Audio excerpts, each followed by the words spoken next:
ಲೋಕಸಭೆ ಚುನಾವಣೆಯಿಂದ ಸೋನಿಯಾ ಗಾಂಧಿ ದೂರ ಸರಿದಿದ್ದಾರೆ. ರಾಜ್ಯಸಭೆ ಸದಸ್ಯರಾಗಿದ್ದಾರೆ ಸೋನಿಯಾ ಗಾಂಧಿ. ನಾಳೆ ನಾಮಪತ್ರವನ್ನ ಸಲ್ಲಿಸಲಿದ್ದಾರೆ ಸೋನಿಯಾ ಗಾಂಧಿ. ಪ್ರತಿ ಬಾರಿ ಲೋಕಸಭಾ ಚುನಾವಣೆಯಲ್ಲಿ ಸ್ಪರ್ಧೆ ಮಾಡುತ್ತಿದ್ದಂತ ಕ್ಷೇತ್ರವನ್ನ ಅವರ ಮಗಳಿಗೆ ಬಿಟ್ಟುಕೊಟ್ಟಿದ್ದಾರೆ. ರಾಜ್ಯಸಭೆ ಸದಸ್ಯರಾಗಲಿದ್ದಾರೆ ಸೋನಿಯಾ ಗಾಂಧಿ. ರಾಜ್ಯಸಭೆ ಚುನಾವಣೆಗೆ ನಾಮಪತ್ರವನ್ನ ಸೋನಿಯಾ ಗಾಂಧಿ ಅವರು ಸಲ್ಲಿಸಲಿದ್ದಾರೆ. ರಾಜಸ್ಥಾನ ಅಥವಾ ಹಿಮಾಚಲ ಪ್ರದೇಶದಿಂದ ಆಯ್ಕೆಯಾಗುವ ಸಾಧ್ಯತೆ ಇದೆ. ಮಗಳಿಗಾಗಿ ಕ್ಷೇತ್ರವನ್ನ ಸೋನಿಯಾ ಗಾಂಧಿ ಅವರು ಬಿಟ್ಟುಕೊಡಲಿದ್ದಾರೆ. ಅವರು ಸ್ಪರ್ಧೆ ಮಾಡುತ್ತಿದ್ದಂತ ರಾಯ್ಬರೇಲಿ ಕ್ಷೇತ್ರವನ್ನ ಸೋನಿಯಾ ಗಾಂಧಿ ಅವರು ಮಗಳಿಗೆ ಬಿಟ್ಟುಕೊಟ್ಟಿದ್ದಾರೆ. ಹೀಗಾಗಿ ಅವರು ಮುಂದೆ ರಾಜ್ಯಸಭಾ ಸದಸ್ಯರಾಗಿ ಇರಲಿದ್ದಾರೆ. ಲೋಕಸಭೆ ಚುನಾವಣೆಯಿಂದ ಸೋನಿಯಾ ಗಾಂಧಿ ದೂರ ಸರಿದಿದ್ದಾರೆ. ರಾಜ್ಯಸಭೆ ಸದಸ್ಯರಾಗಿದ್ದಾರೆ ಸೋನಿಯಾ ಗಾಂಧಿ. ನಾಳೆ ನಾಮಪತ್ರವನ್ನ ಸಲ್ಲಿಸಲಿದ್ದಾರೆ ಸೋನಿಯಾ ಗಾಂಧಿ.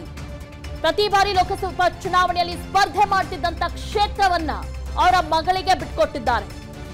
ರಾಜ್ಯಸಭೆ ಸದಸ್ಯರಾಗಲಿದ್ದಾರೆ ಸೋನಿಯಾ ಗಾಂಧಿ. ರಾಜ್ಯಸಭೆ ಚುನಾವಣೆಗೆ ನಾಮಪತ್ರವನ್ನ ಸೋನಿಯಾ ಗಾಂಧಿ ಅವರು ಸಲ್ಲಿಸಲಿದ್ದಾರೆ. ರಾಜಸ್ಥಾನ ಅಥವಾ ಹಿಮಾಚಲ ಪ್ರದೇಶದಿಂದ ಆಯ್ಕೆಯಾಗುವ ಸಾಧ್ಯತೆ ಇದೆ. ಮಗಳಿಗಾಗಿ ಕ್ಷೇತ್ರವನ್ನ ಸೋನಿಯಾ ಗಾಂಧಿ ಅವರು ಬಿಟ್ಟುಕೊಡಲಿದ್ದಾರೆ. ಅವರು ಸ್ಪರ್ಧೆ ಮಾಡುತ್ತಿದ್ದಂತ ರಾಯ್ಬರೇಲಿ ಕ್ಷೇತ್ರವನ್ನ ಸೋನಿಯಾ ಗಾಂಧಿ ಅವರು ಮಗಳಿಗೆ ಬಿಟ್ಟುಕೊಟ್ಟಿದ್ದಾರೆ. ಹೀಗಾಗಿ ಅವರು ಮುಂದೆ ರಾಜ್ಯಸಭಾ ಸದಸ್ಯರಾಗಿ ಇರಲಿದ್ದಾರೆ.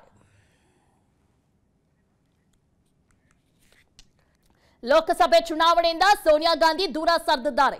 ರಾಜ್ಯಸಭೆ ಸದಸ್ಯರಾಗಿದ್ದಾರೆ ಸೋನಿಯಾ ಗಾಂಧಿ. ನಾಳೆ ನಾಮಪತ್ರವನ್ನ ಸಲ್ಲಿಸಲಿದ್ದಾರೆ ಸೋನಿಯಾ ಗಾಂಧಿ. ಪ್ರತಿ ಬಾರಿ ಲೋಕಸಭಾ ಚುನಾವಣೆಯಲ್ಲಿ ಸ್ಪರ್ಧೆ ಮಾಡುತ್ತಿದ್ದಂತ ಕ್ಷೇತ್ರವನ್ನ ಅವರ ಮಗಳಿಗೆ ಬಿಟ್ಟುಕೊಟ್ಟಿದ್ದಾರೆ. ರಾಜ್ಯಸಭೆ ಸದಸ್ಯರಾಗಲಿದ್ದಾರೆ ಸೋನಿಯಾ ಗಾಂಧಿ. ರಾಜ್ಯಸಭೆ ಚುನಾವಣೆಗೆ ನಾಮಪತ್ರವನ್ನ ಸೋನಿಯಾ ಗಾಂಧಿ ಅವರು ಸಲ್ಲಿಸಲಿದ್ದಾರೆ. ರಾಜಸ್ಥಾನ ಅಥವಾ ಹಿಮಾಚಲ ಪ್ರದೇಶದಿಂದ ಆಯ್ಕೆಯಾಗುವ ಸಾಧ್ಯತೆ ಇದೆ. ಮಗಳಿಗಾಗಿ ಕ್ಷೇತ್ರವನ್ನ ಸೋನಿಯಾ ಗಾಂಧಿ ಅವರು ಬಿಟ್ಟುಕೊಡಲಿದ್ದಾರೆ. ಅವರು ಸ್ಪರ್ಧೆ ಮಾಡುತ್ತಿದ್ದಂತ ರಾಯ್ಬರೇಲಿ ಕ್ಷೇತ್ರವನ್ನ ಸೋನಿಯಾ ಗಾಂಧಿ ಅವರು ಮಗಳಿಗೆ ಬಿಟ್ಟುಕೊಟ್ಟಿದ್ದಾರೆ. ಹೀಗಾಗಿ ಅವರು ಮುಂದೆ ರಾಜ್ಯಸಭಾ ಸದಸ್ಯರಾಗಿ ಇರಲಿದ್ದಾರೆ. ಅನುಕ್ಷಣದ ಸುದ್ದಿಗಳಿಗಾಗಿ ವಿಸ್ತಾರ ನ್ಯೂಸ್ ಯೂಟ್ಯೂಬ್ ಚಾನೆಲ್ ಸಬ್ಸ್ಕ್ರೈಬ್ ಮಾಡಿ.